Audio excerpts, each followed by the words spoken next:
जय Malhar news चॅनलच्या सर्व प्रेक्षकांना सपना चौधरीचा नमस्कार।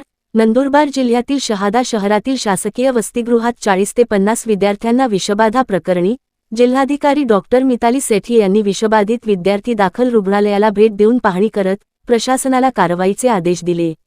नंदुरबार जिल्ह्यातील शहादा शासकीय रुग्णालयात जिल्हाधिकारी डॉक्टर मिताली सेठी दाखल होत पाहणी केली।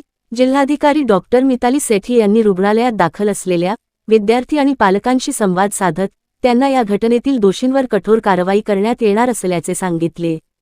तसेच विषबाधा झालेल्या विद्यार्थ्यांची विचारपूस करत सत्य परिस्थिती जाणून घेतली। तसेच विषबाधित विद्यार्थ्यांवर सुरू असलेल्या उपचारासंदर्भात डॉक्टरांशी संवाद साधत घेतला, घटनेचा आढावा घेतला।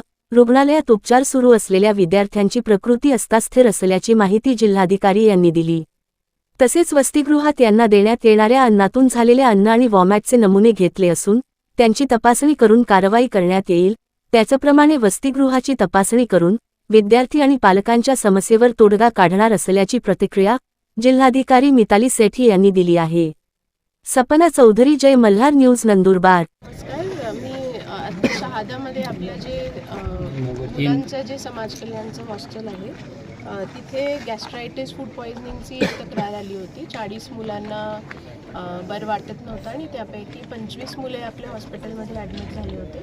त्यापैकी 20 मुले इथे 14 ते 20 मुले आता काही बरे झाले ते रूरल हॉस्पिटल शहादामध्ये ॲडमिटेड आहेत आणि 5 मुले ज्यांना शिफ्ट केलं होतं एक प्रायव्हेट हॉस्पिटलमध्ये ICUमध्ये त्यांना ठेवला होता, कारण थोडा SpO2चा आणि BPचा त्यांना त्रास होता। त्यांना पण मी भेटून आली आहे आणि इथे पण जितके मुले ॲडमिटेड होते त्यांना पण भेटली आहे, पालकांना पण भेटली आहे आणि आता हॉस्टेलमध्ये पण जात आहे, तिथे काय काय इश्यूज आहे ते बघायला। या मॅटरमध्ये आता काय झालं ते हॉस्टेलमध्ये नेमकं मला पण कळेल। फूडचे जे सॅम्पल्स वगैरे सगळे होते ते पण आमची टीमनी आता घेतले आहे। थोडे वॉमिटिंगचे सॅम्पल्स पण घेतले आहे, सो दॅट प्रॉपर तपासणी करून आम्हाला लॅब रिझल्ट्सच्या आधारे कारवाई पण करता येईल।